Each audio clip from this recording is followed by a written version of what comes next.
민주당 이낙연 전 대표가 내일 기자회견을 열어서 탈당과 신당 창당을 공식 선언하기로 했습니다. 민주당 내 혁신계를 표방하는 의원 모임인 원칙과 상식은 오늘 탈당 기자회견을 열 예정입니다. 이낙연 신당에 합류하기로 한 이석현 전 국회 부의장과 얘기 나눠보겠습니다. 부의장님 안녕하세요. 안녕하세요. 반갑습니다. 너무 오랜만입니다. 정말 오랜만에 보네요. 네네.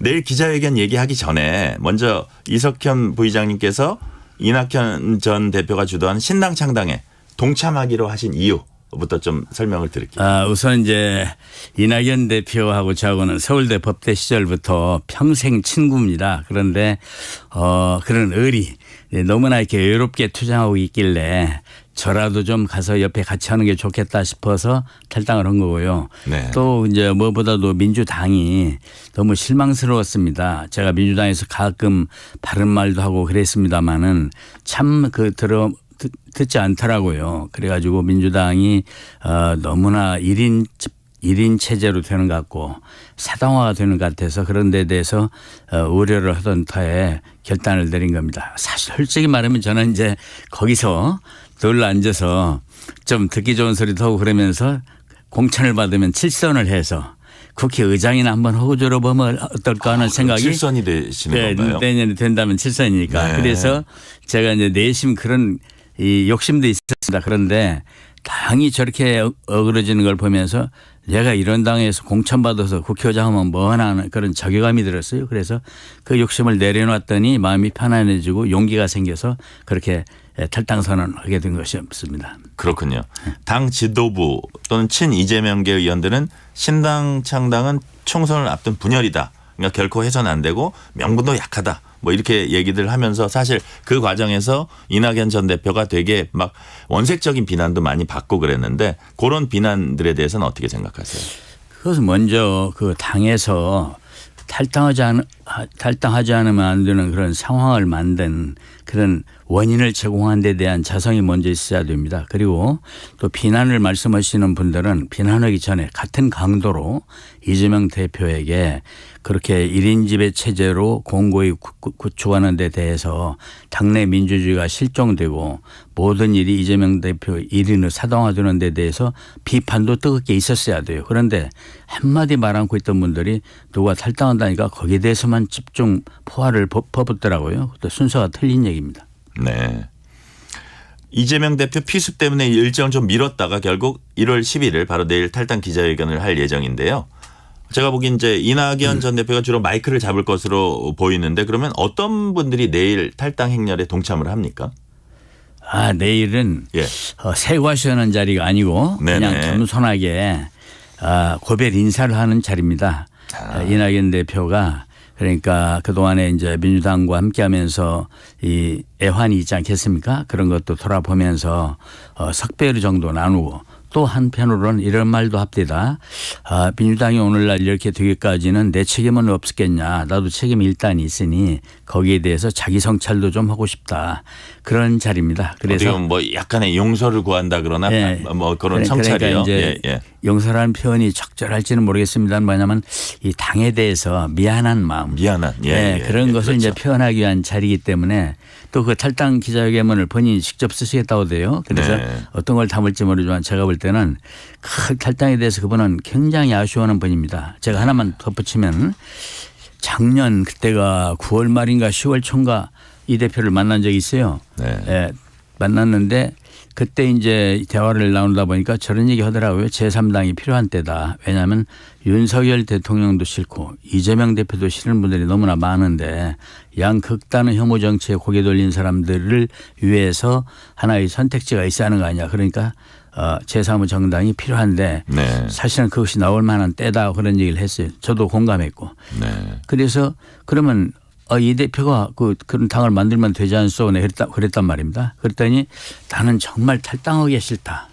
나는 정말 탈당하고 당이 갈라졌을 때 당원들이 얼마나 불편한 당원들이 있을 거 아니냐. 그걸 생각하면은 난 그건 안 하고 싶다. 딴 사람들이 좀 누가 하면은 나는 박수 보내겠다. 이런 입장이었어요. 그런 분이 오늘날 탈당까지 가게 이르기까지는 민주당이 해도 너무한 겁니다. 민주당이 7월 달에 그 이재명 이낙연 이른바 막걸리 동으로 알려졌죠. 했잖아요. 그래서 그때 이재명 대표한테 이 결단을 촉구도 했었다고 그러거든요.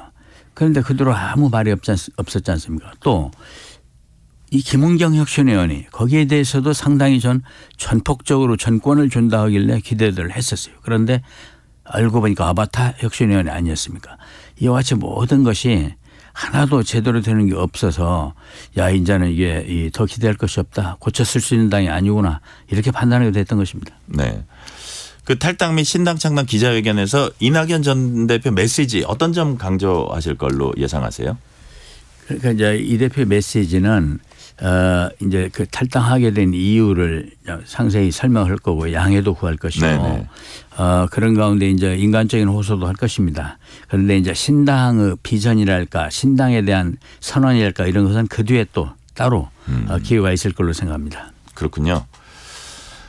박지원 전 국가정보원장 역시 신당 창당을 추진하고 있는 이낙연 전 대표에 대해서 제3지대 빅텐트를 구성해도 대권주자 타이틀을 유지하기 힘들 것이다. 또 무엇을 위해서 탈당하고 창당하는지 잘 모르겠다 이런 말도 했거든요. 어떻게 반박하시겠습니까?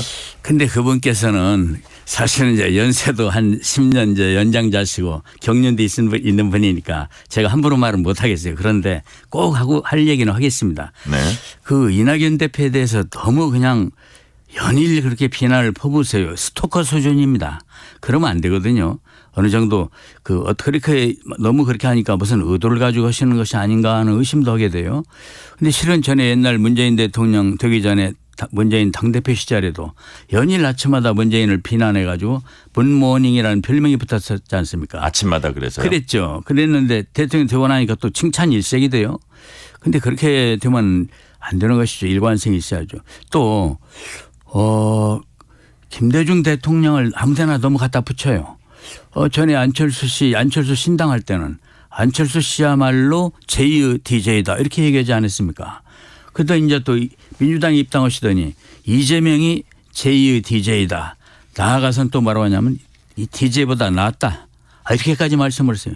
제가 김대중 대통령이 탄압받던 시절 전두환 때 그 선생으로 불리던 시절에 비서를 했지 않습니까? 그 아픈 기억이 다 있습니다. 그분이 얼마나 고통스럽게 살아왔고 양심적으로 살아왔고 그래서 또 대통령이 돼가지고는 용서와 화합을 한 훌륭한 대통령입니다. 그런 분을 갖다가 아무한테나 갖다 그냥 정치적 목적으로 갖다 붙여버리는 것은 진짜 잘못된 것이죠. 그건 부끄러운 줄 알아야 됩니다.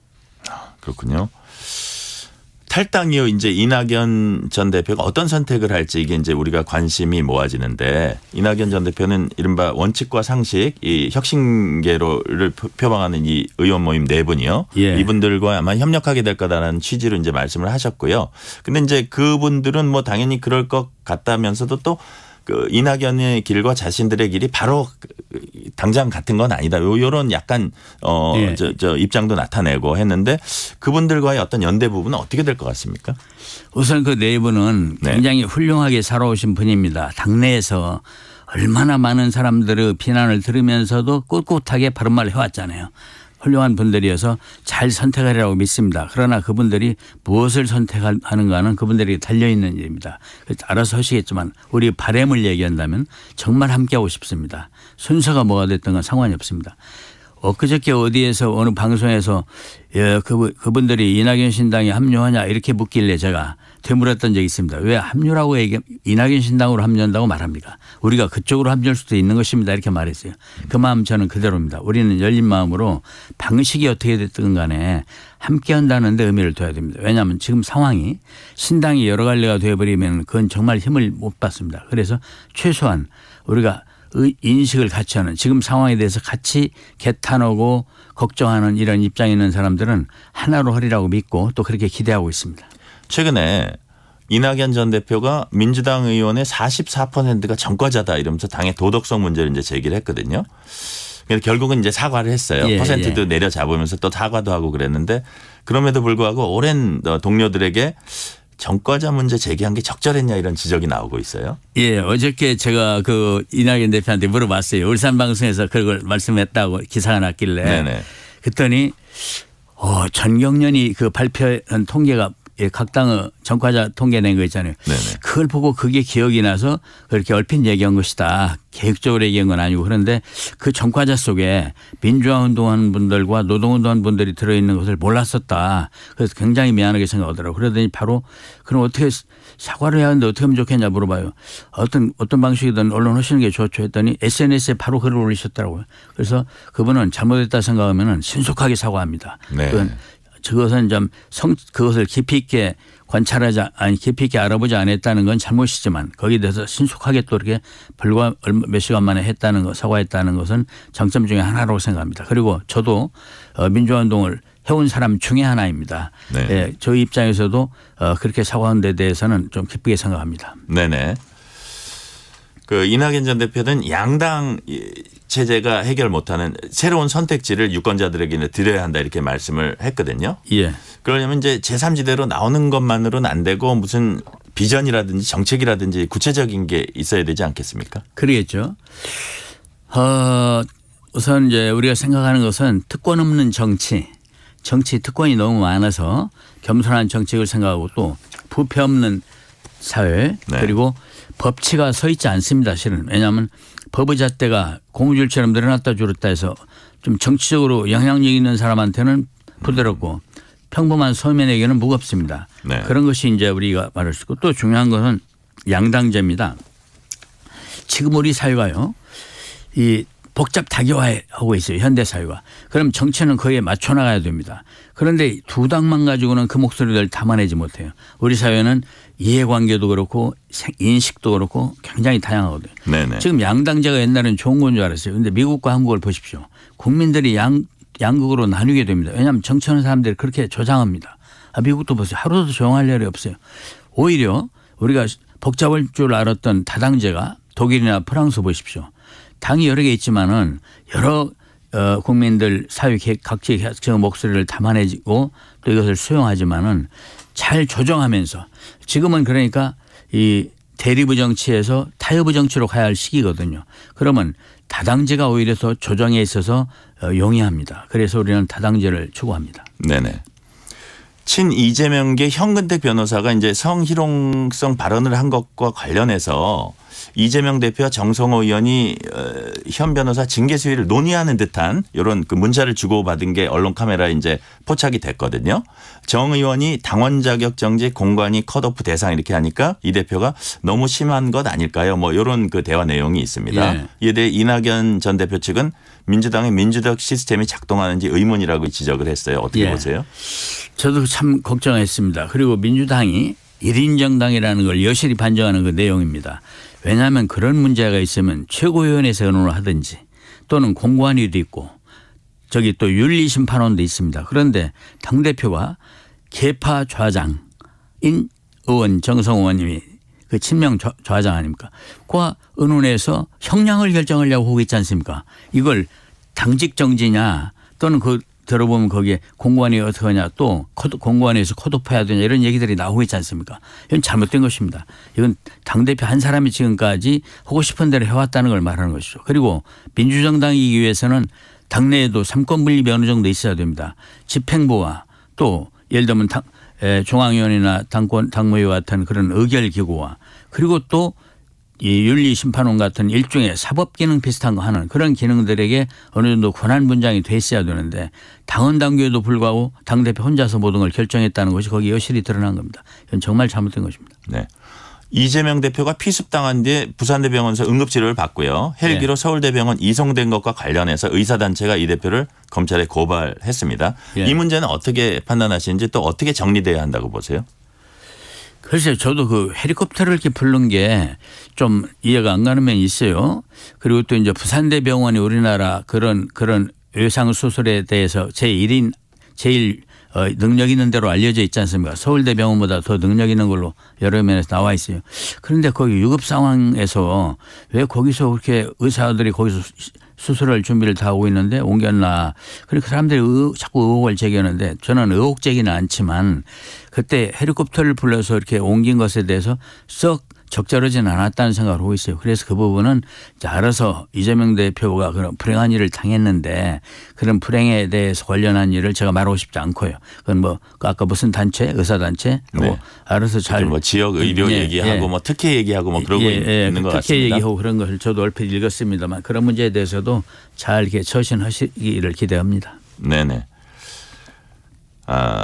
한동훈 비상대책위원회 출범한 지 이제 한 2주 됐거든요. 예. 시간 관계상 아주 짧게 그냥 한마디로 평가해 주신다면 어떠세요? 예, 정치는 검찰하고 많이 달라요. 검찰 문법과 정치 문법이 다르기 때문에 그걸 알아야 되고 또 윤 대통령과 똑 떨어지게 반대할 땐 반대해야지 괜히 아바타 소리 들으면 그 정치가 안 됩니다. 네.